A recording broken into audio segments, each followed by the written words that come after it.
বাড়িতে মহিলারা আসছে, ওর কি মাথা ঘামলো যে এখানে আসবে কেন সারাদিন? ওর কেন একটু লজ্জা হয় না? ওর কেন একটু শরম হয় না? ওর কেন ও চাচাতো ভাইকে দেখতে আসলো? ওর নাকি গ্রাম্য চাচাতে দেখতে এসেছে, কেন এখানে আসবে? অর্ধ পৃথিবীর খলিফা, কুশাগরে বুদ্ধিজীবী, রাজনীতিবিদ ওমর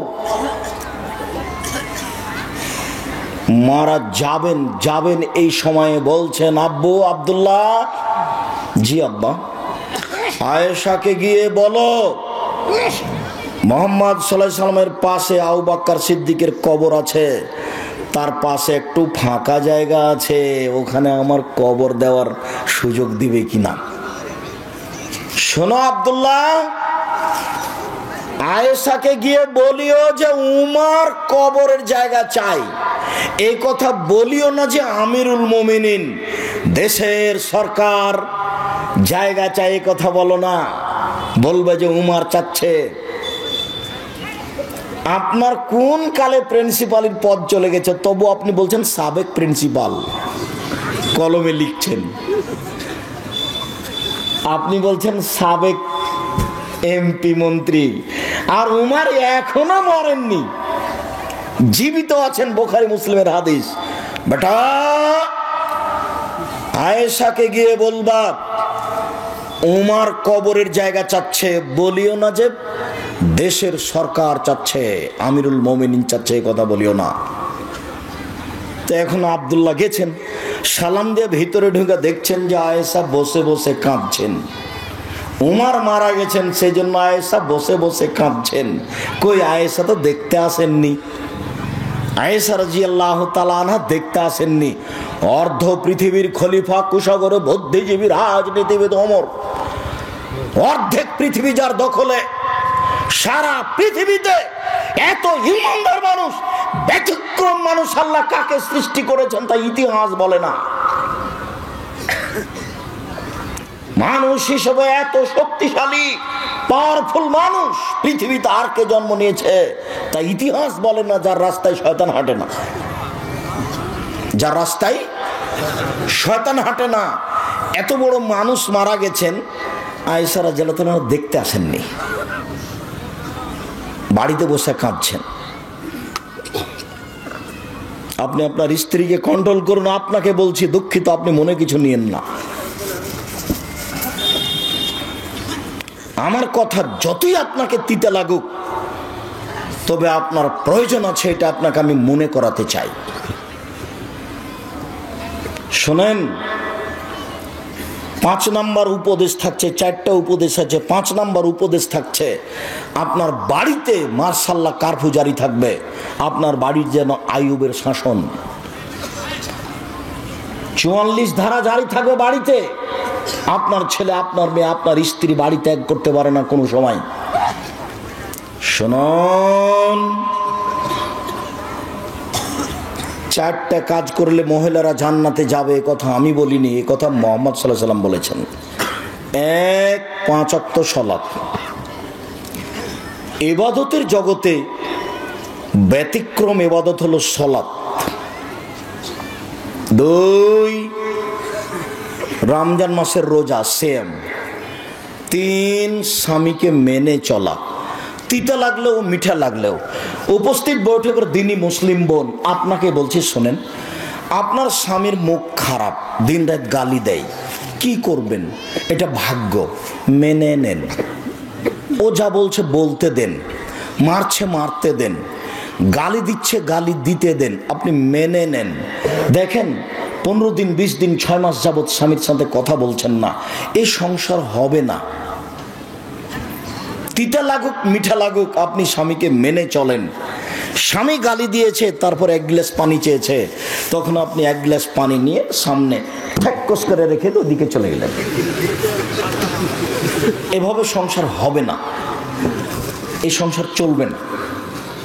দেখেন, আমি আব্দুর রাজ্জাক বিন ইউসুফ আপনার দিনী ভাই হিসেবে বলছি, আপনি আমার কথাটা মেনে নেন, স্বামীকে মেনে চলেন।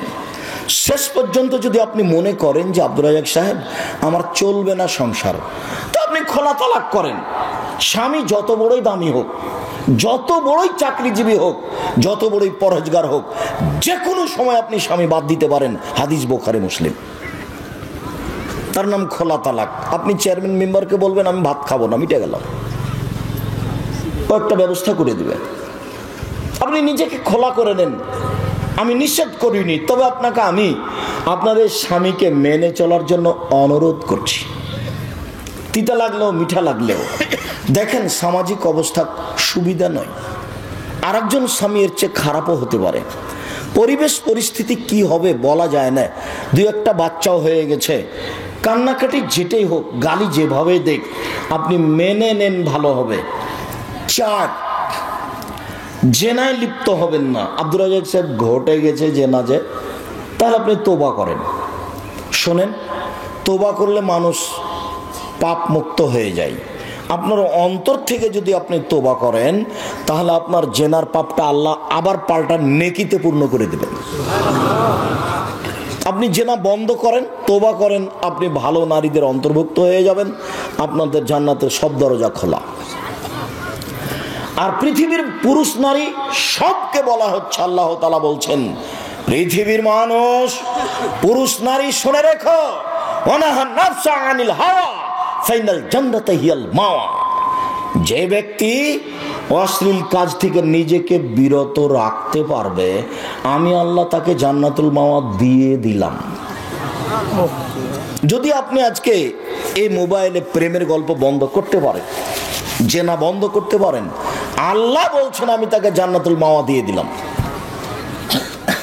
আল্লাহর কথা। অতএব দিনী বোন, আপনি এই 4টা কাজ করেন, জান্নাতের সব দরজা খোলা। এর সাথে আপনাকে আর একটা কথা বলি, এদিকে শোনেন।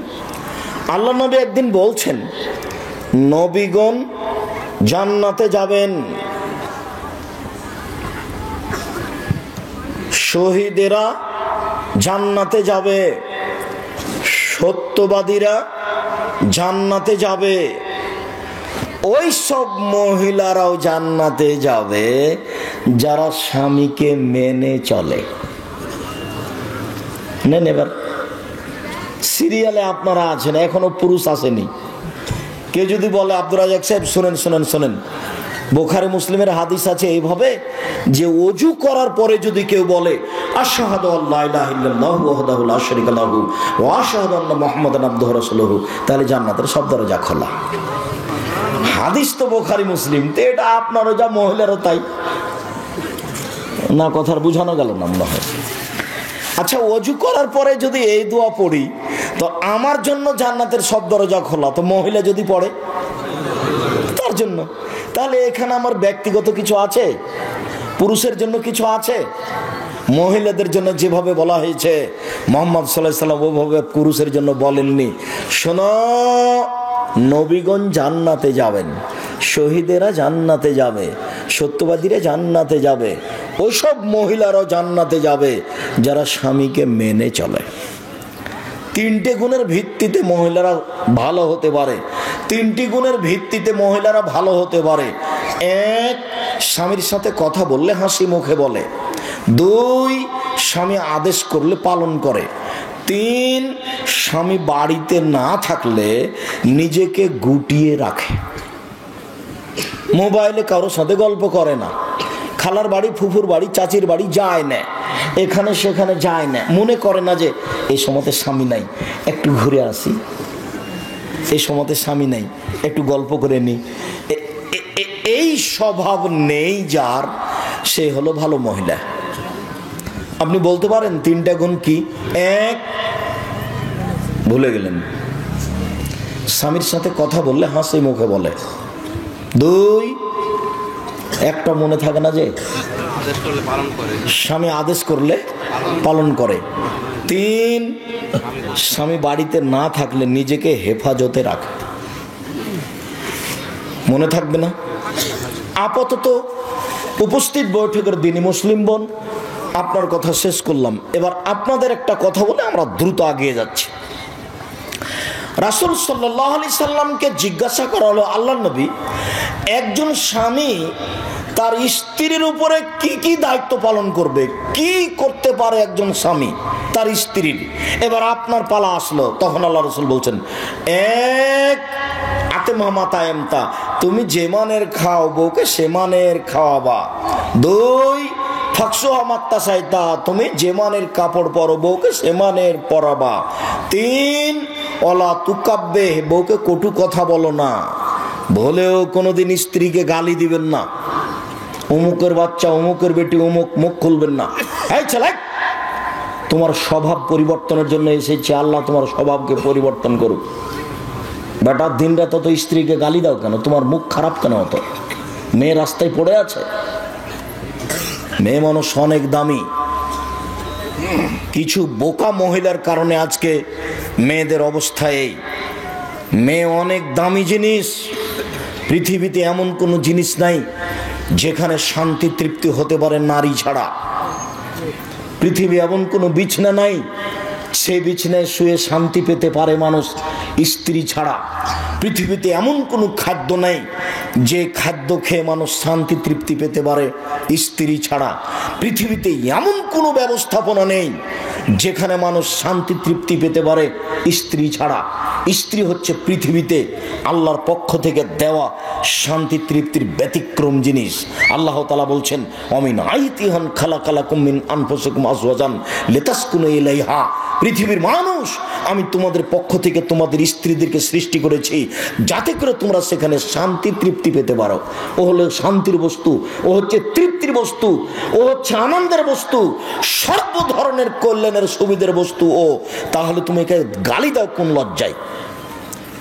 তোমাকে তো আমি বলেছি, জীবনে তুমি কোনোদিন বলবে না তোমার ঠোঁটটা মোটা। একবার যদি ঠোঁট মোটা বলো তাহলে তোমাকে 10 বছর ভালোবাসবে না। ভুলেও তুমি বলবে না তোমার রংটা কালো। একবার যদি রং কালো বলো তাহলে মনটা ছোট হয়ে যাবে, 10 বছর যাবত তোমাকে ভালোবাসবে না।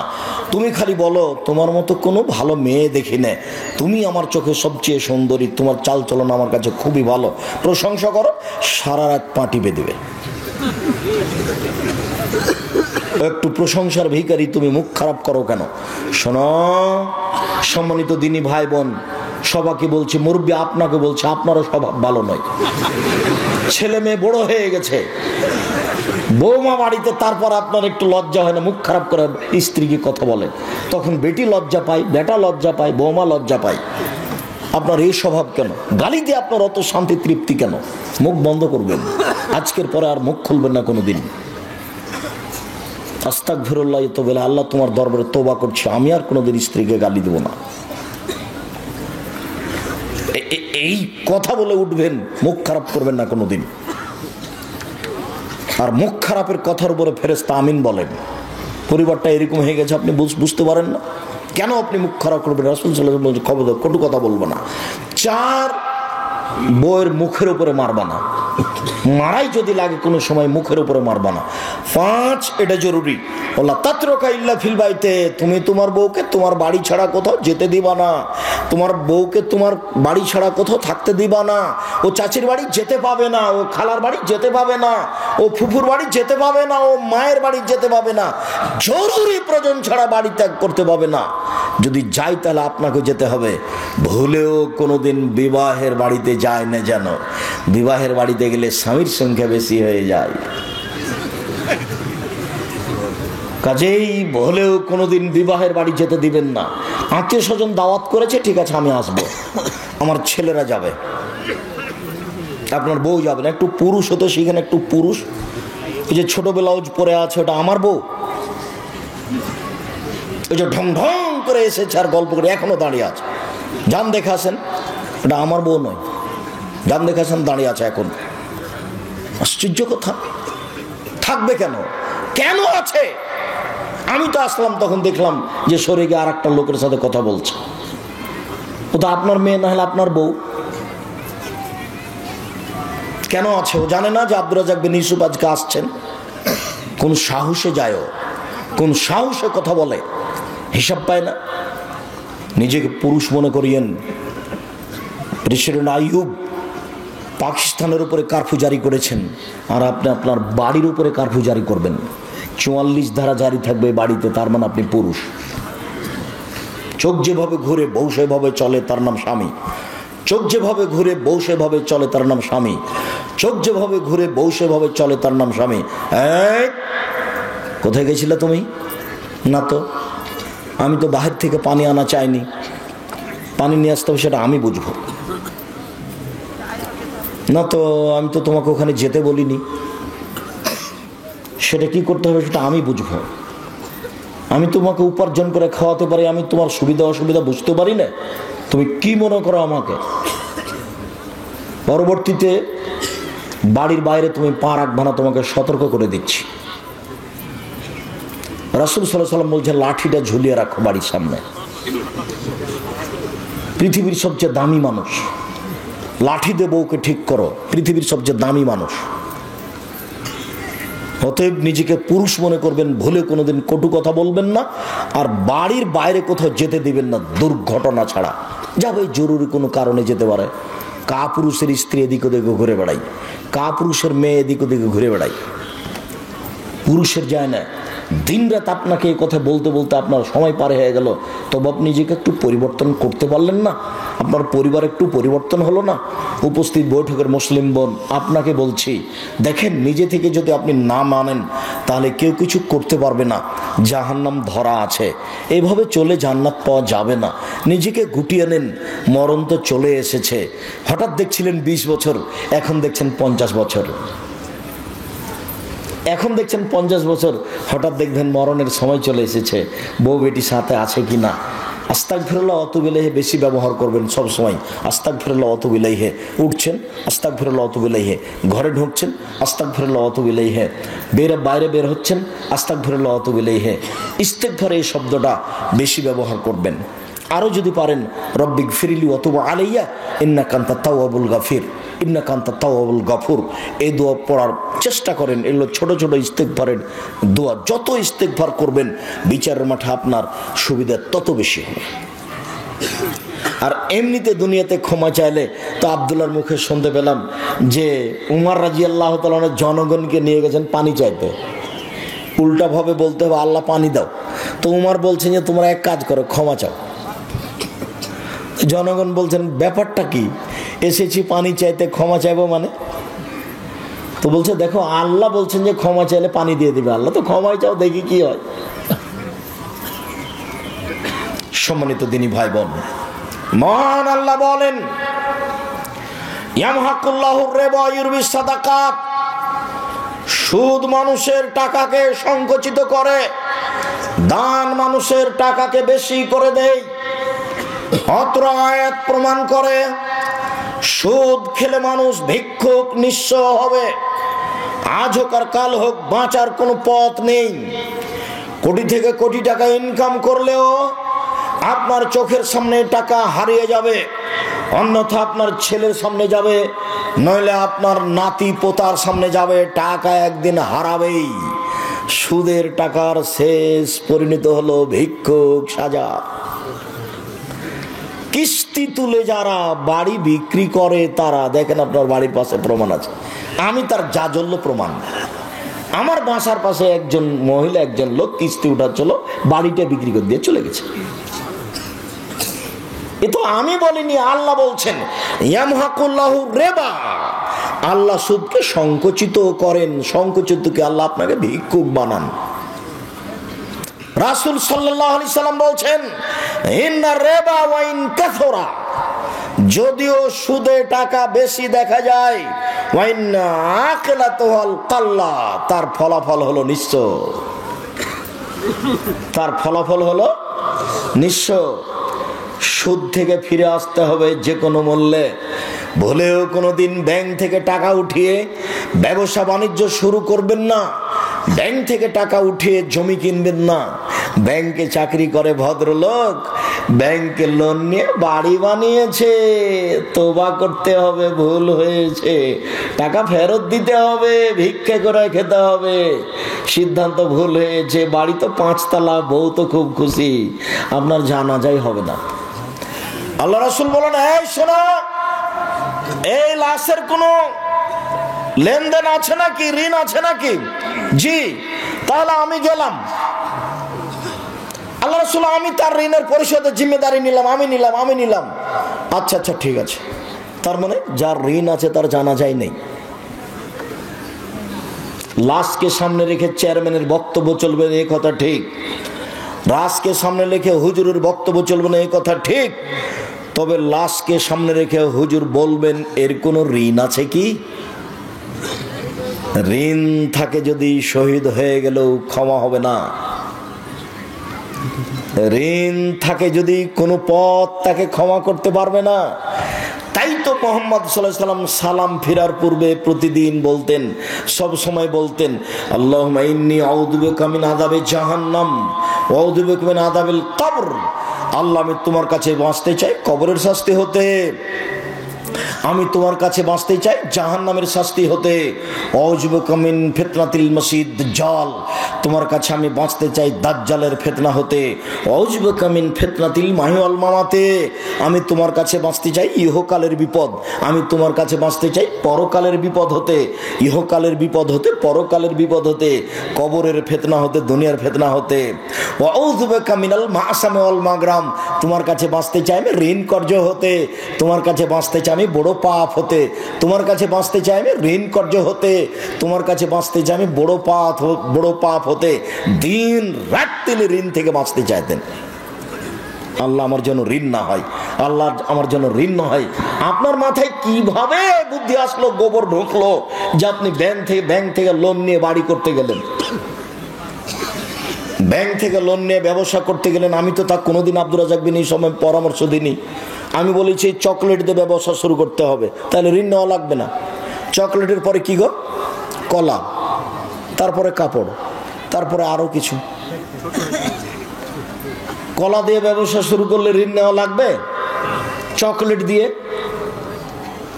তা আপনি কোটি টাকা দিয়ে হিরোইন কিনলেন কেন কলকাতায়, আর ঢাকায় বিক্রি করলেন? এ ব্যবসা চলবে না। সম্মানিত দিনী ভাই বোন, আল্লাহ তাআলা বলেন চিরদিনের জন্য সুদের চূড়ান্ত সিদ্ধান্ত, সুদের ব্যাপার আল্লাহর পক্ষ থেকে চূড়ান্ত ফয়সালা। যারা সুদ খাবে তাদের অর্থ কমে যাবে। রাসূল সাল্লাল্লাহু আলাইহি সাল্লাম বলেছেন সুদ দেখতে বেশি লাগে বটে, সুদের পরিণাম হলো নিঃস্ব ভিক্ষুক হওয়া। মহান আল্লাহ বলেন আল্লাহুল বায়আ ওয়া হারামার রিবা, আল্লাহ তাআলা ক্রয় বিক্রয়কে বৈধ করেন, সুদকে হারাম ঘোষণা করেন। জাবের রাদিয়াল্লাহু তাআলা আনহু বলেন লানা রাসূলুল্লাহ সাল্লাল্লাহু আলাইহি ওয়াসাল্লাম আকালার রিবা। পৃথিবীর মানুষ শুনে রাখো, আল্লাহর নবী অভিশাপ করেন যারা সুদ খায় তাদের উপরে অভিশাপ, যারা সুদ দেয় তাদের উপরে অভিশাপ, যারা সুদের অঙ্ক কষে তাদের উপরে অভিশাপ, যারা সুদের উপরে সাক্ষী থাকে তাদের উপরে অভিশাপ। অকালহুম সাওয়া, তিনি বলেন সবাই সমান। বলেও কোনোদিন আপনি মনে করবেন না ইসলামী ব্যাংকে চাকরি করা জায়েজ। এদেশে কোনো ইসলামী ব্যাংক হিসাবে রাসূলের পদ্ধতিতে কোনো ব্যাংকিং ব্যবস্থা নেই। সবারই সম্পর্ক আছে বাংলাদেশ ব্যাংকের সাথে।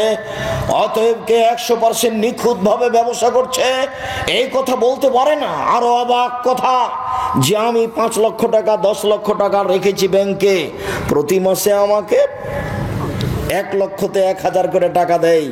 ব্যবসা কি এত নিরাপদে হয়? ব্যবসা মানে হলো আমি সাপাহার বাজারে তরি তরকারি কিনলাম, ট্রাক ভর্তি করে নিয়ে গেলাম রাজশাহীতে বিক্রি করব বলে, রাস্তায় গাড়িটা অ্যাক্সিডেন্ট হলো, সবজি নষ্ট হয়ে গেল, তার নাম ব্যবসা। কিনেছিলাম 10,000-এ হলো 10,500, তার নাম ব্যবসা। কিনেছিলাম 20,000-এ হয়ে গেল 15,000, তার নাম ব্যবসা। আরে নিরাপদে প্রতি মাসে আমার জন্য 10 লক্ষতে 10,000, 10 লক্ষতে 10,000, 10 লক্ষ ধর্ম পাগল হয়ে গেছে। धर्म राजशाही चांपाइनबाबगंज हवाई लड्डू दोनों हाथ में लड्डू है, जो चाहे उसको खा ले, जो चाहे उसको छोड़ दे। भूल हिसाब व्यवसाय तो निरापद होते पारे ना। অতএব এই দেশের মাটিতে ব্যাংকিং ব্যবস্থায় চাকরি করে পয়সা উপার্জন বৈধ হবে এ কথা অসম্ভব। এ দেশে এমন কোন এনজিও নেই যে এনজিওতে চাকরি করে সেই পয়সা দিয়ে চাউল কিনে ভাত খেয়ে বাদাত কবুল হতে পারে। ভুল হিসাব। হুজুর যা বলেছেন তা ভুল বলেছেন। এই দেশে যে সন্দেহযুক্ত ব্যবসা আছে সেই সন্দেহযুক্ত ব্যবসা ছেড়ে দিয়ে জীবিকা নির্বাহ করতে হবে। বেশি দিন বেঁচে বেশি পয়সা অবৈধভাবে উপার্জন করার চেষ্টা করিয়েন না, যেহেতু এক সময় যেতেই হবে পৃথিবী ছেড়ে। কাজে এত কিছু হিসাব করা ঠিক হবে না। এই ছেলে, আচ্ছা তোমার আব্বার কথা বলি, তোমাকে বাদ দিলাম, তোমার বাপ বেশি কষ্ট পাবে তো সেই জন্য। তো এখন তো সব জমি কিয়ার হয়ে গেছে। চাঁপাইনবাবগঞ্জে দিয়ারে জমি তো কিয়ার ছিল না, তো ধান জমি মেপে ধান বোনা হতো, জমি মেপে ধান কাটা হতো। তো এখন তোমার বাপ ফাঁড়ি দিচ্ছে, ফাঁড়ি বুঝো ফাঁড়ি, তো সামনে একটা ধানের থোপ পড়েছে, এটা তোমার বাপ কোন দিকে করবে? তোমার বাপ কোন দিকে করেছে জিজ্ঞাসা করিও তো। মানে জাহান্নাম চলে গেছে, তাহাজ্জুদ দিয়ে হবে না। বাপ একটা বুদ্ধি করো, আল্লাহ কিভাবে কি করেছে এখন তো হিসাব দিতে পারবো না। তো যাক 10,000 20,000 50,000 টাকা জামিয়া সালাফে বাইতুল হাম জামে মসজিদে দিয়ে দিলাম, আল্লাহ তুমি বাঁচা। পথ সহজ একটা হতে পারে, নিরুপায় এই পথটা অবলম্বন করা যেতে পারে। 10-এর পয়সা ক্ষমা হওয়ার কোনো পথ নেই, আর একজনের হক ক্ষমা হওয়ার কোনো পথ এভাবে নেই। তার কাছে ক্ষমা নিতে হবে, ধান ফেরত দিতে হবে, না হলে একটা পথ অবলম্বন করলে হতে পারে পথ আল্লাহ আলাম। সম্মানিত দিনী ভাই বোন, যত পথ আছে সুদের সব পথ বন্ধ। আব্দুল্লাহ ইবনে হানজালা গাসিল রাদিয়াল্লাহু তাআলা আনহু বলেন, রাসূল সাল্লাল্লাহু আলাইহি সাল্লাম বলেছেন, দিরহাম রিবা ইয়াকুলু রাজুলু ইয়ালাম আসাদ মিন সিত্তাতি সালাসিনা জিনিয়া। কেউ যদি জেনে শুনে 1 টাকা সুদ খায়, 36 বার জেনা করে যত পাপ হবে, 1 টাকা সুদ খেলে তার চেয়ে বেশি পাপ হবে। সম্মানিত দিনী ভাই বোন, পাপের চেয়ে বড় আছে, তবে ভাষা এত কঠিন নেই। পাপের চেয়ে বড় আছে, তবে ভাষা এর চেয়ে কঠিন নেই। এই ছেলে, ওই যে তোমার পাশ থেকে, ওই যে আপনার পাশ থেকে লোকটা বা ছেলেটা উঠে চলে যাচ্ছে, আপনি নিষেধ করেন না? আমি তো বেশি ক্লান্ত, আমি তো এখান থেকে বের হয়ে লক্ষ্মীপুর যাব, নোয়াখালী প্রতিষ্ঠানে উঠব। আমি তো এসেছি সাতক্ষীরা থেকে এসে প্রতিষ্ঠানে থেকেছি, কাজ করেছি, তারপরে জোহরের পরে ফতুয়া বোর্ডে বসেছি। আপনাদের মাসিক আল ইতেসামের ফতুয়া বোর্ড হয় প্রতি মাসে। আপনাদের একটা অতীব গুরুত্বপূর্ণ পত্রিকা আছে, মাসিক আল ইতেসাম পত্রিকা। সম্মানিত দিনী ভাই বোন, সবকিছু হারিয়ে গেলে মাসিক আল ইতেসাম পত্রিকা হারায় না যেন। আমার জীবনে বড় স্বাদ, আমি এদেশের মাটিতে উন্নত মানের প্রতিষ্ঠান গড়বই গড়ব। সেটাই জামিয়া সালাফিয়া ডাঙ্গিপাড়া পবা রাজশাহী, সেটাই জামিয়া সালাফিয়া রূপগঞ্জ নারায়ণগঞ্জ ঢাকা, সেটাই জামিয়া সালাফিয়া 6 মাইল বাবুগঞ্জ বরিশাল, সেটাই জামিয়া সালাফিয়া তেঘরা বিরল দিনাজপুর, আরও অন্যান্য ডিস্ট্রিক্টে ভাবছি। আমার মনে বড় স্বাদ, আমি এদেশের মাটিতে উন্নত মানের প্রতিষ্ঠান গড়ব ইনশাআল্লাহ। আমার কাছে টাকা পয়সা থাক আর না থাক, আমার কাছে টাকা নাই এ কথাও সত্য, এখানে প্রতিষ্ঠান গড়বে এ কথাও সত্য, ইনশাআল্লাহ গড়বে। জামিয়া সালাফিয়া ডাঙ্গিপাড়া পবা রাজশাহীর বাইতুল হাম জামে মসজিদে এখন পর্যন্ত খরচ হয়েছে প্রায় 10 কোটি টাকা। তা আমি তো 10 টাকারও মালিক নই। 90% জমির উপরে মসজিদ, প্রায় 20 বিঘে জমির উপরে এই প্রতিষ্ঠান। 1700 ছাত্র এখন বোর্ডিংয়ে খায়, 800 মেয়ে এখন বোর্ডিংয়ে খায় রাজশাহীতে। 2 প্রতিষ্ঠান মিলে 3,500 ছেলে মেয়ে পড়াশোনা করে, সব ভিন্ন ভিন্ন স্থানে থাকে। এখন প্রায় 20 লক্ষ টাকা মাসে বেতন লাগছে জানুয়ারি থেকে, তো 20 লক্ষ। সম্মানিত দিনী ভাই বোন, এই প্রতিষ্ঠানের মুখপাত্র পত্রিকা হচ্ছে মাসিক আল ইতেসাম পত্রিকা। যার কারণে এই পত্রিকার সাথে আপনার সম্পর্ক থাকতে হবে। কাজে আপনি আমাকে ক্লান্তি দেখায়েন না। ফতোয়া শেষ করে 7:30 8টার সময় আমি গাড়িতে উঠেছি, গাড়িতে উঠে আপনার এখানে এসেছি। আমি আপনার সামনে এখন কথা বলছি, কথা বলে আমি ঢাকা জামিয়া সালাফিয়া হয়ে আমি যাব লক্ষ্মীপুর নোয়াখালী, সেখানে প্রোগ্রাম করে ফিরে জুমার খুতবা দিব কুমিল্লা ইনশাআল্লাহ। কুমিল্লা থেকে খুতবার পরে আমি যাব ব্রাহ্মণবাড়িয়া, বিবাড়িয়া ব্রাহ্মণবাড়িয়া, ওখানে প্রোগ্রাম শেষে আমি যাব সিলেট মৌলিবাজার ইনশাআল্লাহ। সিলেট মৌলিবাজার হয়ে বিমান হয়ে ঢাকা হয়ে সৈয়দপুর হয়ে দিনাজপুরে প্রোগ্রাম করে রাজশাহী ফিরবো, এই মর্মে বের হয়েছে। আপনি যদি বলেন আব্দুর রাজাক সাহেব আমি আপনার চেয়ে ক্লান্ত, তাহলে কি এটা চলবে? দয়া করে আমাকে কাজ দেখায় না কিছুক্ষণ, সম্মানিত দিনী ভাই বোন। আর আপোষে কোনো কথা বলবেন না, আপনাকে বলছি। আর এরপরে আপনি আপনার স্ত্রীকে বলে দিয়েন যেন চিল্লাচিল্লি না করে, ঢং যেন না দেখায়, একবার মুখ বন্ধ করে ছেলেকে কোলে নিবে, মুখ বন্ধ করে, মুখ খুলে যেন কিছু না বলে। আর ছেলেরা তোমরা খুব সোচ্চার হও।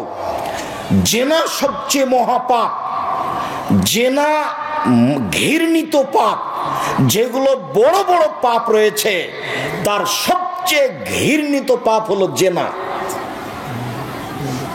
জেনার পাপের ভাষা এত কঠিন নয়। সবচেয়ে ঘৃণিত পাপ হলো চুরি। চুরির পাপের ভাষা এত কঠিন নয়। ঘৃণিত পাপ হলো মিথ্যা সাক্ষী। নওগাঁ জেলে 20 বছর থেকে একটা লোক আছে, নিজেই জানে না আমি কেন জেলে। ও হলো 1 নম্বর আসামি। যেদিন মারামারি হয় সেদিন ও ছিল রংপুরে, আর সাক্ষীদাতা বলছে আমি নিজ চোখে মারতে দেখেছি, অথচ যাকে মারতে দেখেছি বলছো সেদিন ওই গ্রামেই ছিল না। তাহলে কেমন সাক্ষী দিলে? এর না মিথ্যা সাক্ষী। মিথ্যা সাক্ষী দিবে যে সে জাহান্নামে যাবে, তবে ভাষা এত কঠিন নয়। পাপের জগতে সবচেয়ে বড় পাপ হলো শিরক, তবে ভাষা এত কঠিন নয়। পাপের জগতে দ্বিতীয় মহাপাপ হলো বাপ মায়ের অবাধ্য চলা, তবে ভাষা এত কঠিন নয়। অবাক ভাষা, অবাক হতে হয়।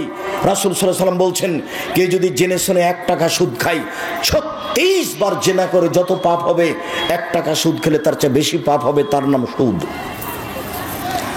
রাসূল সাল্লাল্লাহু আলাইহি সাল্লাম বলেন, আর রিবা সাবুনা জুজান, আয়েশা রাদিয়াল্লাহু আনহা হলো উম্মাহু। সুদের পাপের 17টি ভাগ রয়েছে, তার ছোট ভাগ হলো মার সাথে জেনা করলে যেমন পাপ হয়। ইন্না লিল্লাহি ওয়া ইন্না ইলাইহি রাজিউন।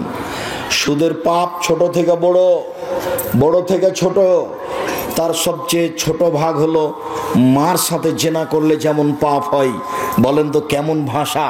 এরকম ভাষা অন্য কোনো পাপের সাথে জড়িত নয়। এই হচ্ছে সুদের পাপ। আপনি আমার দিকে চেয়ে থাকবেন এক খেয়ালে। আমি একটা লম্বা হাদিস অনুবাদ করছি, আর কোনো ছেলে যেন আপনার পাশ থেকে না উঠে, কোনো মহিলা যেন আপোষে কথা না বলে। অল্পক্ষণে আমি কিছু অংশ অনুবাদ করে কিছু অংশ বলে শেষ করব। শুধু অনুবাদ করলে ঘন্টা যাবত লেগে যাবে। আমি এই সুদের অংশ দেখানোর জন্য একটা হাদিস অনুবাদ করছি, আপনি এক খেলে আমার দিকে চেয়ে থাকবেন। শামরা ইবনে জুনদুব রাদিয়াল্লাহু তাআলা আনহু বলেন, রাসূল সাল্লাল্লাহু আলাইহি সাল্লাম ফজরের সালাত আদায় করে আমাদের মুখামুখি হয়ে জিজ্ঞাসা করতেন, হালরা মিনকুম আল-লাইলাতা রুয়াত, সঙ্গী সাথে তোমরা কেউ স্বপ্নে কিছু দেখেছো? ফাইন রাহাদুন কাসাহা, কেউ যদি কোনো কিছু স্বপ্নে দেখতো তাহলে আল্লাহ রাসূলের সামনে বলে দিত। আল্লাহ রাসূল তখন তার তাবির করে দিতেন, তোমার স্বপ্নের ফল হলো এই, তোমার স্বপ্নের ফল হলো এই, তোমার স্বপ্নের ফল হলো এই। একদা ফজরের সালাতের পরে আল্লাহর নবী আমাদেরকে বলছেন, তোমরা কি গত রাত্রে কোনো স্বপ্নে কিছু দেখেছো? বললেন লা। আমরা বললাম জি না, আমরা স্বপ্নে কিছু দেখিনি। তখন আল্লাহ রাসূল নিজে বলছেন, শোনো, ইন্নী রাআইতুল লাইলাতা রাজুলাইনি, আমি গত রাতে 2টা লোককে স্বপ্নে দেখলাম। ফাতায়ানি, তারা 2জন আমার কাছে আসলো। ফা খাজা বেয়াদাইয়া, তারা আমার দুই হাতকে ধরলো, ধরে বাইতুল মুকাদ্দাসের দিকে টেনে নিয়ে যেতে লাগলো। তারা আমার দুই হাত ধরে টেনে নিয়ে যাচ্ছে। যেতে যেতে আমি একটা লোকের পাশে চলে আসলাম। দেখি লোকটা বসে আছে আর তার পাশে একটা লোক দাঁড়িয়ে আছে। তার হাতে আছে একটা লোহার লাঠি, বাঁকা লাঠি, ফেদ খোলে পিসিদকে বাঁকা লোহা লাঠি। তার লোহার লাঠি তার মুখের ডান দিকে ঢুকিয়ে দিচ্ছে, ঢুকিয়ে চিরে ফেড়ে পিছন দিকে নিয়ে যাচ্ছে। আবার লাঠিটা বের করে মুখের বাম দিকে লাগিয়ে দিচ্ছে, বাম দিককে চিরে ফেলে পিছন দিকে নিয়ে যাচ্ছে। আবার লাঠিটা বের করে ডান দিকে লাগাচ্ছে। লাঠিটা আনতে না আনতে দেখে ডান দিক ঠিক হয়ে গেছে, আবার চিরে ফেলছে, আবার বাম দিকে লাগাচ্ছে। বারবার এই দৃশ্য। আমি বললাম, মা হাজা, একই দৃশ্য। তালা তারা দুজন বললেন, ইনতালেক, চলতে থাকেন। ফান তালাক না। আমি কিছু না বলে আমরা চলতে থাকলাম। চলতে চলতে চলে আসলাম, দেখি একটা লোক চিত হয়ে শুয়ে আছে। শুয়ে আছে আর একটা লোক পাশে দাঁড়িয়ে আছে, তার হাতে একটা পাথর আছে। দেখো বিরাসাহু, এই পাথর দিয়ে মারছে তার মাথার উপরে। মাথায় লেগে মাথা একবারে ভেঙে চৌচির হয়ে যাচ্ছে, পাথরটা ছিটকে চলে যাচ্ছে। লোকটি পাথরটা আনতে যাচ্ছে, এইখানে আসতে না আসতে দেখে মাথাটা ঠিক হয়ে গেছে। ফাদার আসহ কামাকানা, মাথা যেমন ছিল তেমন হয়ে গেছে। যতবারে মারে দাদা দাহাল হাজারো, পাথরটা ছিটকে চলে যায়। ফান্তালাকে এলাই হেলে যাহু, ও আবার পাথর আনতে চাই, দেখে মাথা ঠিক হয়ে গেছে। দৃশ্য দেখে আমি বললাম, মা হাজা, একই দৃশ্য। কালা তারা দুজন বলেন, ইনতালেক, চলতে থাকেন। ফান তালাক না। কিছু না বলে চলতে থাকলাম। চলতে চলতে ফা আতাই না আল্লাহ নাকবিল মিসরি তান্নুরে, একটা গর্তের পাশে চলে আসলাম। দেখি গর্তটা চুলার মতো, তন্দুরি রুটি সিদ্ধ করার জন্য যে চুলা থাকে সেই চুলা। ফা আলা হুসাইকুন অসফলও আসে, তার উপর হচ্ছে সংকীর্ণ, ভিতর হচ্ছে প্রশস্ত। উপর হচ্ছে সংকীর্ণ, ভিতর হচ্ছে প্রশস্ত। তাতাওয়াক্কাদু ফিহিন নার, তার ভিতরে আগুন ধাঁধা ধাঁধা ধাঁধা করে জ্বলছে। ফাইজা ইরতাফাত ইরতাফাউ, যখন আগুন জোরে জ্বলে উঠছে তখন ভিতরে যা আছে সব উপরে চলে যাচ্ছে, মনে হচ্ছে বের হয়ে পড়ে যাবে। ফাইজা খামেদাত রাজাউ ফিহা, আগুন যখন একটু কমে যাচ্ছে সব নিচের দিকে চলে যাচ্ছে। ফিহারে জলনেশন, ওরা দেখি সেখানে নারী পুরুষ উলঙ্গ অবস্থায় জমা ধরে আছে। আর যখন আগুন জোরে জ্বলে উঠছে নারী পুরুষ একসাথে হয়ে উলঙ্গ অবস্থায় দাদা দাদা দাদা করে উপরে চলে যাচ্ছে। আবার যখন আগুন কমে যাচ্ছে আবার নিচের দিকে চলে যাচ্ছে। আমি বললাম, মা আচ্ছা, একই দৃশ্য। ছি ছি ছি ছি ছি ছি, জীবনের একই কথা। আরে একই কথা, পুরুষ নারী কেন উলঙ্গ হয়ে একসাথে জমা ধরে আছে, তারা কেন আগুনে এভাবে জ্বলছে, ঘটনা কি? তখন তারা দুইজন বললেন, ইনতালেক, চলতে থাকেন। ফান তালাক না। কিছু না বলে চলতে থাকলাম। চলতে চলতে দেখি একটা রক্তের নদী। নদীতে পানি নেই, শুধু রক্ত রক্ত। দেখি রক্তের নদীর পাশে একটা লোক রয়েছে আর ভিতরে একটা লোক আছে। কুল্লামা আরাদা আয়াখরা যারা বারাজল ফিফিয়ে, যতবার লোকটা রক্তের নদী থেকে উঠার চেষ্টা করছে ততবার তার মুখের উপরে পাথর মেরে তাকে রক্তের নদীর ভিতরে করে দিচ্ছে। দৃশ্য দেখে আমি বললাম, মা হাজা, জিবরাইল, একই দৃশ্য, ব্যাপারটা কি? লোকটাকে এইভাবে মেরে রক্তের নদীর মাঝামাঝিতে করা হচ্ছে কেন? নদীতে কেন পানি নাই, শুধু রক্ত রক্ত, ঘটনা কি? তারা দুইজন বললেন, ইনতালেক, চলতে থাকেন। ফান তালাক না। কিছু না বলে চলতে থাকলাম।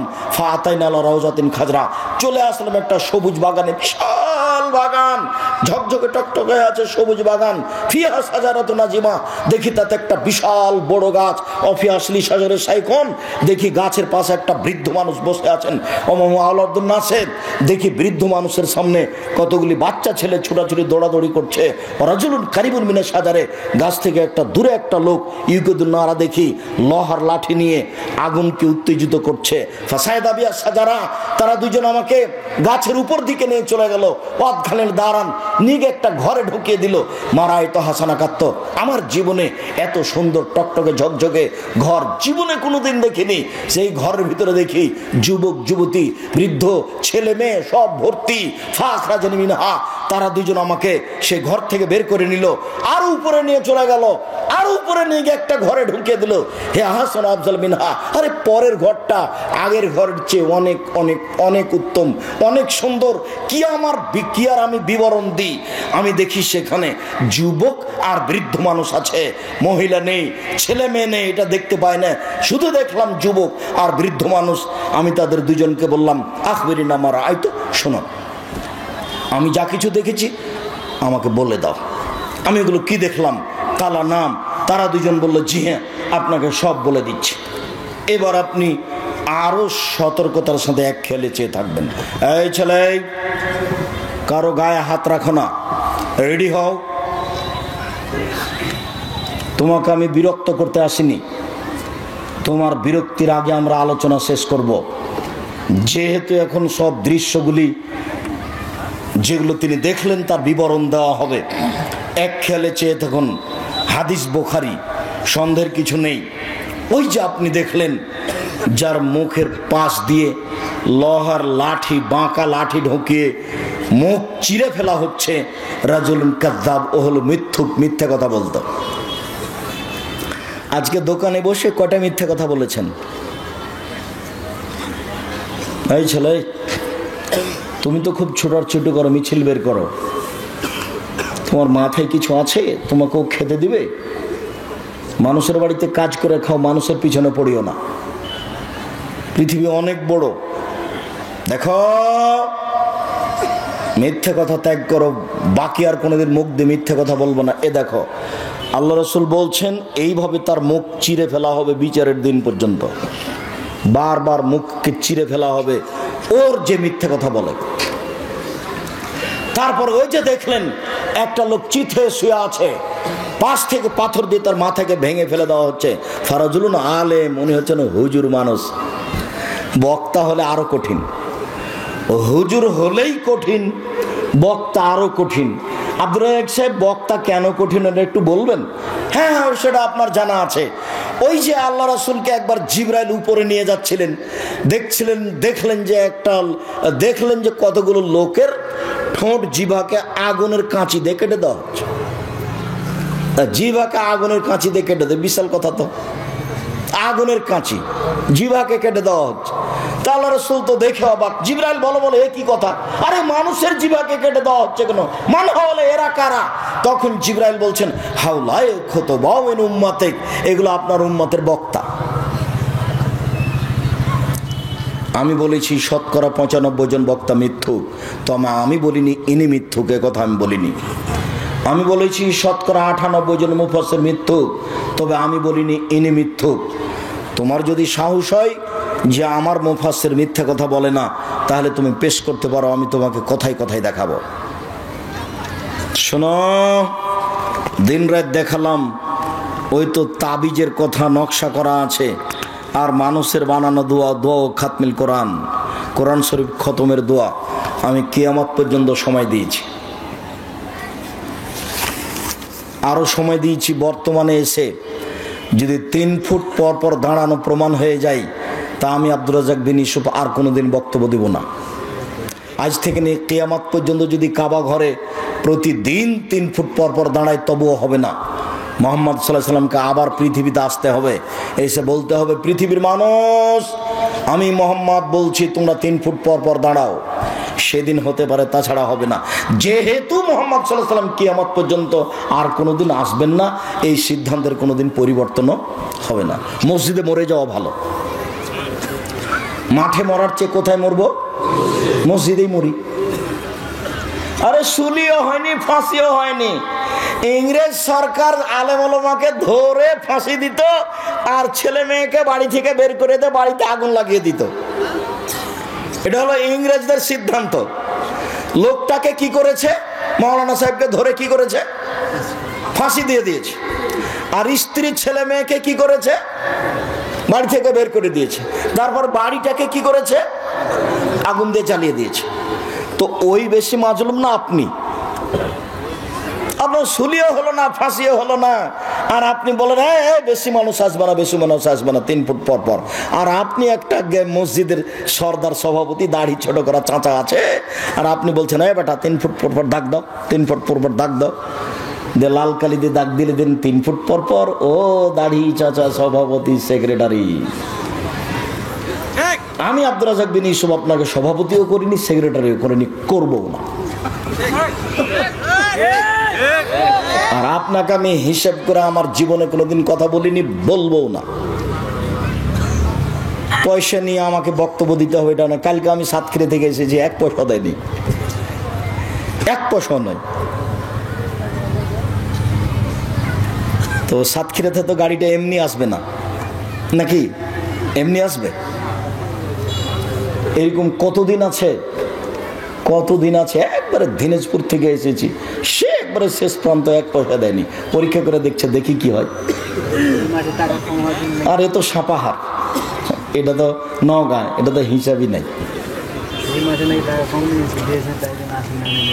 আর পিছন থেকে একজন বলছে যে এই মাঠে নাকি কম টাকা দিয়েছে, সেজন্য নাকি আসছেন না। আমি কখন এসেছি এটা আমার মনে নাই, আল্লাহ মাফ করো। শোনো এই ছেলে, শোনো, আমার উপরে কোনো মন্তব্য করো না, না জেনে। তোমার মন্তব্য হয়ে যাবে, মন্তব্য হয়ে যায় হিংসা করে। ভুলেও কোনোদিন কারো পাল্লাতে পড়ে, অন্তত আমি আব্দুর রাজ্জাক বিন ইউসুফ, আমার উপরে কোনো মন্তব্য করো না। আল্লাহর কসম, আল্লাহর কসম, আমি আমার জীবনে কোনোদিন স্বার্থ নিয়ে একটা পা ফেলেছি তা আমার মনে নেই। কেউ যদি আমার সামনে প্রমাণ করে দিতে পারে যে আব্দুর রাজ্জাক সাহেব একদিন আমার কাছে পথ খরচ পাথেও চেয়েছিল, তাহলে আমি আর কোনোদিন বক্তব্য দিব না। আচ্ছা, টাকা কম দিয়েছিল সেই জন্য অনেক দিন পরে আসলাম, এটাই হলো, কিন্তু পাথেও চেয়েছিলাম কি? এটা কি তুমি বলতে পারো? যখন আমার হাতে টাকা দিয়েছিলে তখন আমার মুখখানটা একটু কালো কালো, কেমন কেমন দেখলে, এরকম মনে হয় কি? তাহলে তাহলে তুমি যা বলেছ সব অপবাদ। তুমি নিজেও গেছো খামাখা আর হিংসা করে আরেকজনের পাল্লায় পড়ে কি করেছো তুমি? কত মানুষ আমার কাছে যেখানে সেখানে ক্ষমা চাই, মোবাইলে ক্ষমা চাই, সাক্ষাৎ হলে ক্ষমা চাই। আচ্ছা ঠিক আছে, আপনি বললেন যথেষ্ট, আল্লাহ আপনাকে মাফ করুন। সম্মানিত দিনী ভাই বোন, ওই যে আপনি দেখলেন রাসূল সাল্লাল্লাহু আলাইহি সাল্লামকে বলছেন জিবরাইল, ওই যে আপনি দেখলেন মাথা ভেঙে ফেলা হচ্ছে, ও হচ্ছে মওলানা মানুষ, জানা অনুপাতে আমল করেনি, যার কারণে শাস্তি হচ্ছে। অনেক কথা আলেমের ব্যাপারে আছে, তা আমি এখানে বলছি না, তবে উপদেশ বইয়ে পড়তে হবে, উপদেশ বই রাখা জরুরি। কে বড় ক্ষতিগ্রস্ত, কে বড় লাভবান রাখা জরুরি। রিজিক রাখতে আপনি বাধ্য, অন্তত রিজিক বইটি 10 বার পড়বেন। আব্দুল্লাহ লিখা মিন্নাতুল বারি নিজের ছেলের লিখা মনে করবেন, বুখারীর ব্যতিক্রম ব্যাখ্যা মিন্নাতুল বারি মনে করবেন আমার নিজের ছেলে রেখেছে, আমি একটু লিখেছে, একটু বইটা পড়ে দেখি, আমার আদরের ছেলে লিখেছে, বইটা একটু পড়ে দেখি। এইভাবে আপনি একটু ভালোবাসা দেখিয়ে পড়বেন, অনেক উপকার হবে, আশা রাখি ইনশাআল্লাহ। সম্মানিত দিনী ভাই বোন, আমি বলছিলাম রাসূল সাল্লাল্লাহু আলাইহি সাল্লামকে তারা বললেন, ওই যে আপনি দেখলেন একটা গর্তে আগুন জ্বলছে, ধাঁধা ধাঁধা করে জ্বলছে, আর তারা উলঙ্গ অবস্থায় পুরুষ নারী জমা ধরে আছে। আগুন যখন জোরে জ্বলছে উপরে চলে যাচ্ছে, আবার যখন আগুন কম হচ্ছে তখন নিচে চলে যাচ্ছে। অমজনাতা জাওয়ানি, ওরা হচ্ছে ব্যভিচারনী। যারা জেনা করেছে জীবনে, তারাকে উলঙ্গ অবস্থায় জমা করে দেওয়া হয়েছে, জমা করে দিয়ে আগুনের ভিতরে ফেলে দেওয়া হয়েছে। জ্বলছে, জ্বলতে জ্বলতে আগুন জ্বরে উঠলে উপরে যাচ্ছে, আবার নিচে চলে আসছে। রাসূল সাল্লাল্লাহু আলাইহি সাল্লাম অন্য এক বর্ণনায় বলেছেন যে আমাকে জিবরাইল এবং মিকাইল নিয়ে গেল, দেখি হঠাৎ করে অনেক মানুষ আসাদ্দ ইন্তেফাখান ফুলে ফেপে বিশাল বিশাল আকৃতি হয়ে আছে, 30-40 হাত উঁচু উঁচু লাশ পড়ে আছে। এত গন্ধ, মনে হচ্ছে গ্রামের টয়লেট, মনে হচ্ছে গণশৌচাগার, মনে হচ্ছে গ্রামের টয়লেট, মনে হচ্ছে গণশৌচাগার, গন্ধে টিকা যায় না। আমি বললাম জিবরাইল মান হাউলা, এরা কারা জিবরাইল? তখন জিবরাইল বললেন অহমদ জোনাতা জাওয়ানি, এরা হলো ব্যভিচারনী। একটা হাসান হাদিস, অনেকে বলতে চেয়েছেন হাসান ও নয় জয়ীব, হাসান হাদিস। রাসূল সাল্লাল্লাহু আলাইহি ওয়াসাল্লাম বলেছেন যেসব মহিলারা জেনায় লিপ্ত হবে ওদের লজ্জা স্থানের গন্ধে জাহান্নামীরা জাহান্নামে থাকতে পারবে না। যেসব মহিলারা জেনায় লিপ্ত হবে ওদের লজ্জা স্থানের গন্ধে জাহান্নামীরা জাহান্নামে টিকতে পারবে না। জিবরাইল একই কথা, আরে এত ফুলে ফেপে কে তারা, এত কেনা মোটা মোটা? জিবরাইল বললেন ওরা হলো ব্যভিচারনী। এই যে দেখছেন উলঙ্গ অবস্থায় জমা হয়ে জ্বলছে, এরা হলো ব্যভিচারনী। তারপরে আপনি দেখলেন একটা লোক রক্তের নদীতে পড়ে আছে, যতবার উঠতে চেষ্টা করছে ততবার পাশ থেকে পাথর মেরে তাকে রক্তের মাঝামাঝিতে করে দেওয়া হচ্ছে। ওহ আকেলু রেবা, ও হচ্ছে সুদখোর। লম্বা হাদিস অনুবাদ করে আসছি এই বাক্যটার কারণে। কেউ যদি 1 টাকা সুদ খায়, 36 বার জেনা করলে যত পাপ হবে, 1 টাকা সুদ খেলে তার চেয়ে বেশি পাপ হবে। 2, সুদের পাপের 17টি ভাগ রয়েছে, ছোট ভাগ হলো মার সাথে জেনা করলে যেমন পাপ হয়। দেখেন তো ভাষাটা কেমন, মানুষ মার সাথে জেনা করবে, মার সাথে জেনা করলে যেমন পাপ হয়। 3, কেউ যদি সুদ খায় তাহলে তাকে রক্তের নদীতে ফেলে দিয়ে তাকে পাথর দিয়ে তার মুখকে ভেঙে চৌচির করা হবে যতদিন পর্যন্ত বিচার না হচ্ছে। শেষ বিচার হলো জাহান্নাম। সম্মানিত দিনী ভাই বোন, সুদের অবস্থা আপনি বুঝতে পারলেন। সুদের দুনিয়াতে শেষ পরিণতি ভিক্ষুক, সুদের শেষ পরিণতি পরকালে জাহান্নাম। সুদের শেষ বিচারের মাঠের অবস্থা হলো রক্তের নদীতে পড়ে থাকা। রক্তের নদীতে আপনি পড়ে থাকবেন যতক্ষণ পর্যন্ত বিচার না হচ্ছে। এই ছেলে, সিরিয়াল বলো, মনে করে নিয়ে যেতে হবে। এই ছেলে, খেয়াল করো এদিকে। 1, সুদের শেষ পরিণতি দুনিয়াতে কি? ভিক্ষুক হওয়া। আমি বুঝছি টাকা বেশি হলো তার ফলাফল এই। 2, কেউ যদি 1 টাকা সুদ খায় তাহলে সেটা কি হলো? 36 বার জেনা করার সমান পাপ হলো, তার চেয়ে বেশি। 3, সুদের পাপের 17টি ভাগ রয়েছে, ছোট ভাগ হলো মার সাথে জেনা করলে যেমন পাপ হয়। 4, কেউ যদি সুদ খায় তাহলে তাকে রক্তের নদীতে বিচারের মাঠে ফেলে দেওয়া হবে। যতক্ষণ পর্যন্ত বিচার শেষ না হচ্ছে ততক্ষণ পর্যন্ত কোথায় থাকবে? রক্তের মধ্যে পড়ে থাকবে, রক্তের মধ্যে। আর 5 থেকে বারবার তার মুখের উপরে পাথর মারা হবে।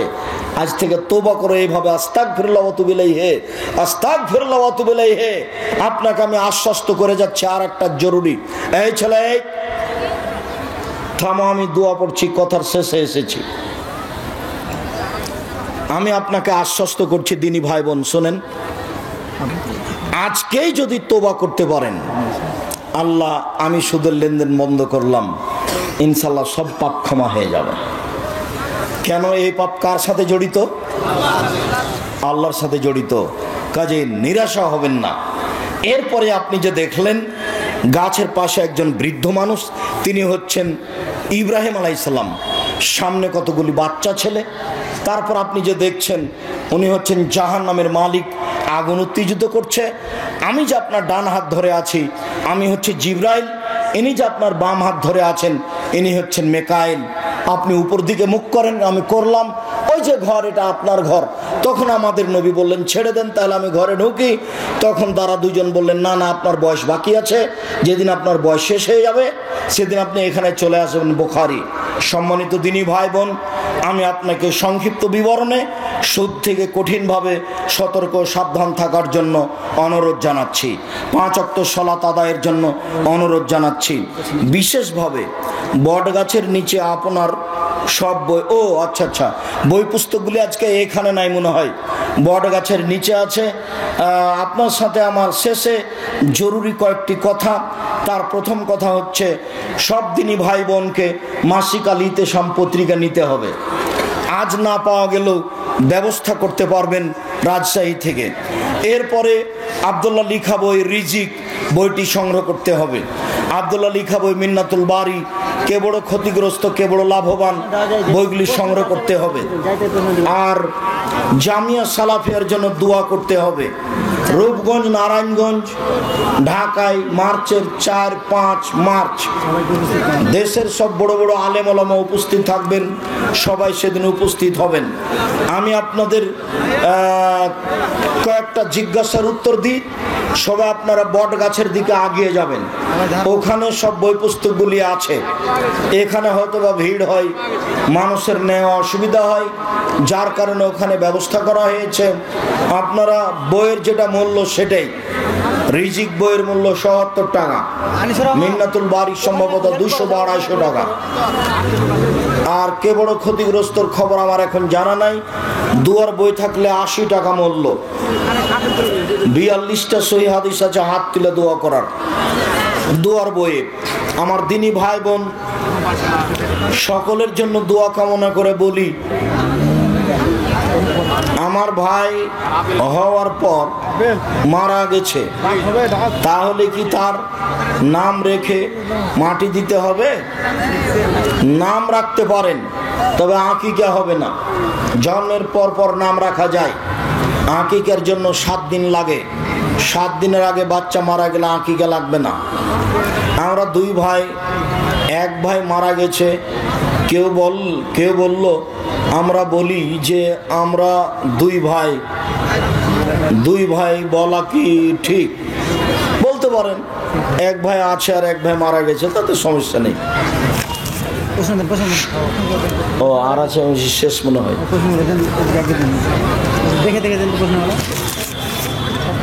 মসজিদে ইমামের পিছনে প্রথম কাতার থেকে শেষ কাতার পর্যন্ত ডান দিকে পুরুষ এবং বাম দিকে মহিলাদের সালাতের ব্যবস্থা করা হয়েছে। পিছনের বারান্দা পুরো ফাঁকা থাকা সত্ত্বেও এভাবে সলাত আদায় করলে সলাত হবে কি? সলাত হয়ে যাবে। সলাত হবে না কিছু নেই, তবে বারান্দায় তাদের ব্যবস্থা করতে হবে, পাশে নয়। কেননা বুখারী মুসলিমের হাদিস, ওদেরকে পিছনে দাঁড়াতে হবে, আর নাহলে ভিন্ন স্থান হতে হবে। 2 তলা করেন, ওরা 2 তলায় যায়, ভিন্ন স্থানে নইলে পিছনে। যে কয়েকদিন পড়েছেন পিছনে ব্যবস্থা করেন, নাহলে উপরে ব্যবস্থা করেন। স্বামী রমজান মাসের সব সিয়াম কাজা করে মারা গেছে, স্ত্রী তার পক্ষ থেকে সিয়াম পালন করতে পারবে কি? জি না। দিন প্রতি 1.25 কেজি করে চাউল কাফারা দিয়ে দিতে হবে।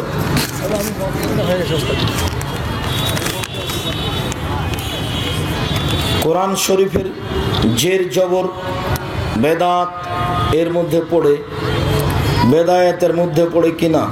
জি না। জের জাবার বেদাতের মধ্যে পড়ে না। জের জাবার অলা পড়লে 12 নেকি হবে, আর জের ছাড়া পড়লে 10 নেকি হবে, এরকম হিসাব থাকলে বিদাত হতো। জের যাওয়ার প্রয়োজনে দেওয়া হয়েছে, যাদের প্রয়োজন নেই তাদের লাগবে না। আরবিরা জের যাওয়ার ছাড়াই পড়তে পারে। নামাজে হাত কবজির উপর না কনয়ের উপর? কবজির উপর, কনয়ের উপর দুটোই সহিহ হাদিস।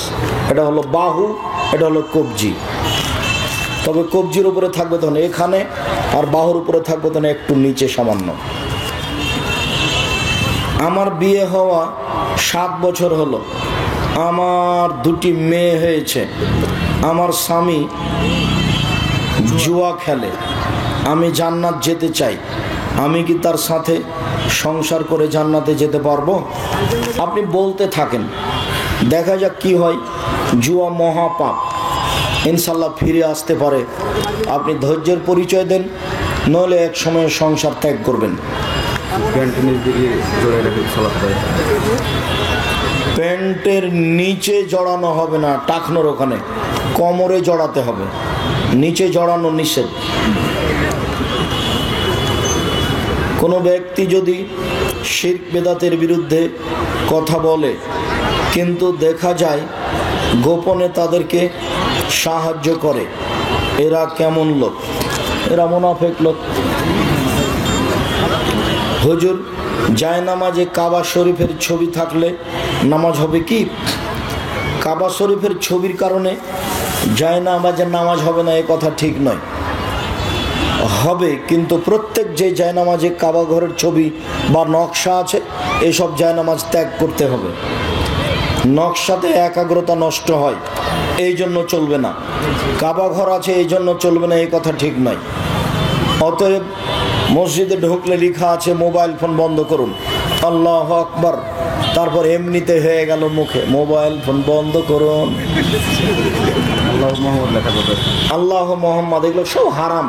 আল্লাহ মোহাম্মদ একেবারেই চলবে না, একেবারেই হারাম। আর মোবাইল ফোন বন্ধ করুন লিখলে দেওয়ালের পিছনে লিখতে হবে। ঘড়ি থাকলে দেওয়ালের পিছন দিকে থাকবে, চোখের সামনে নয়। পুরুষ ও নারীদের সালাত ভিন্ন? জি না, একই। এতটুক যে মহিলা ইমাম লাইনে দাঁড়াবে, মহিলা ইমামের ভুল হলে হাতের উপরে মেরে সতর্ক করবে।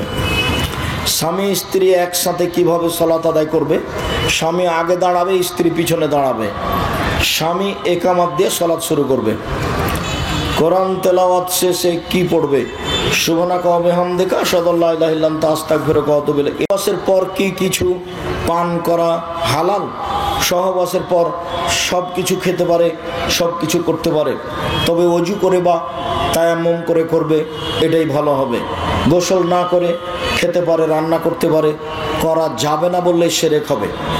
স্বামী মারা গেলে কি নাকফুল খুলে দিতে হবে? দেওয়া যাবে না। স্বামী মরলে নাকফুল খুলতে হবে, এটাই হিন্দুদের নীতি। স্বামী মারা গেলে গয়না খুলতে হবে, এটাই হিন্দুদের নীতি। খুলতে হবে না। 4 মাস 10 দিন এই মহিলার নতুন কোনো সাজগোজ করতে পাবে না, নতুন কোনো পোশাক পরতে পাবে না। নাকফুল খোলা এগুলো হিন্দুদের নীতি। কোনো কাজ করলে বা হাঁটুর উপরে লুঙ্গি তোলা যাবে কি? প্রয়োজনে যাবে, প্রয়োজনে মাল কাঁচা মেরে কাজ করবেন। জেনিথ ইসলামী লাইফ ইন্স্যুরেন্স লিমিটেড কোম্পানি কি সুদমুক্ত? জি না, সুদমুক্ত নয়। স্বপ্নদোষ হলে গোসল না করে কি সালাত আদায় করা যাবে? গোসল করেই সালাত আদায় করতে হবে। অসুখ বিসুখ মনে করলে তায়াম্মুম করে সালাত আদায় করতে হবে। ইসলামী ব্যাংকে স্টুডেন্ট অ্যাকাউন্ট খোলা যাবে কি? না খোলাই ভালো, নিরুপায় হয়ে টাকা রাখবা, তাছাড়া নয়। একটি 20 বছরের ছেলে 70 বছরের ব্যক্তি দুজন একসাথে মোটরসাইকেলে অ্যাক্সিডেন্ট করে মারা গেছে। 20 বছরের ছেলেটি মা বাবাকে বুঝানো যাচ্ছে না যে 70 বছরের ব্যক্তির সাথে না পাঠালে মরণ হতো না। আপনার কাছে বুঝতে চাই নাকি? এই কথা বলা ভুল হচ্ছে। এরই মানে ভাগ্যকে অস্বীকার করা। 20 বছরের ছেলে 70 বছরের সাথে লোকের সাথে গিয়ে মারা যাবে, এটা তার তাকদির। অতএব আপনি যা বলছেন বাপমা হিসাবে সব ভুল বলছেন। জামাতে শুধু রুকু পেলে রাকাত হবে কি? হবে। তো রুকু তো সূরা ফাতিহা হয়নি, যে সূরা ফাতিহা পড়ার জায়গা নয়, এই জন্য। সূরা ফাতিহা পড়ার জায়গাতে কেউ যদি সূরা ফাতিহা না পড়ে তাহলে সালাত হবে না, এই কথাই ঠিক। তো রুকু রাকাত হবে। উসমান রাদিয়াল্লাহু তাআলার কাছে দোয়া চেয়েছেন, দোয়া করেছেন। রাসূল সাল্লাল্লাহু আলাইহি ওয়াসাল্লামের চাচা আব্বাস রাদিয়াল্লাহু নিকট দোয়া চেয়েছেন, তিনিও দোয়া করেছেন। তাহলে কেউ দোয়া চাইলে, ইমাম দোয়া করলে বিদআত কেন হবে? তো তোমার মতন করে করেছে কি? তুমি যে দোয়া চাইলে সবাই মিলে শুরু করছো, ওইভাবে দেখাইবা। ইবাদত 19-20 চলে না। ইবাদত যেভাবে আছে সেভাবে চলে। দোয়ার বইয়ে 42টা হাদিস আছে হাত তুলে দোয়া করার, তার 36টা বুখারী মুসলিমে আছে। 16টা স্থান উল্লেখ করা আছে কোথায় কোথায় হাত তুলে দোয়া করতে হবে। হাত তুলে দোয়া করা ব্যক্তিগত ব্যাপার, গুরুত্বপূর্ণ ইবাদত হাত তুলে দোয়া করা। আমাদের এলাকায় যে আম বাগান 1 থেকে 5 ও 7 বছরের জন্য বেচা কেনা হচ্ছে, একেবারেই হারাম। নিজের জমি পৈতৃক সম্পত্তি আমি দেখাশোনা করি, কিন্তু সামান্যর জন্য সব টাকায় হারাম, একেবারেই হারাম, কাবিরা গুনাহ। আম পেকে ওঠার আগে বাগান বিক্রি করা যাবে না, মকুল বিক্রি করা যাবে না, মকুল বিক্রি হারাম, পাতায় আম বিক্রি হারাম, বাগান বিক্রি হারাম। জমি লিজ দেওয়া যাবে। যেই জমিতে ফসল পানি নেই বলবেন এই জমির দাম 20,000। আমের জাকাতটা কিভাবে দিবে? আমের জাকাত নেই, বাস ফিরি আলহামদুলিল্লাহ। যত আশেপাশে মাদ্রাসা থাকলে আলাদিপুর মাদ্রাসায় দান করে আসবেন। কদমডাঙ্গা, কলমডাঙ্গা এগুলো কমি মাদ্রাসা, এগুলো মাদ্রাসায় আম বিক্রি করার পরে কিছু টাকা দিয়ে আসবেন।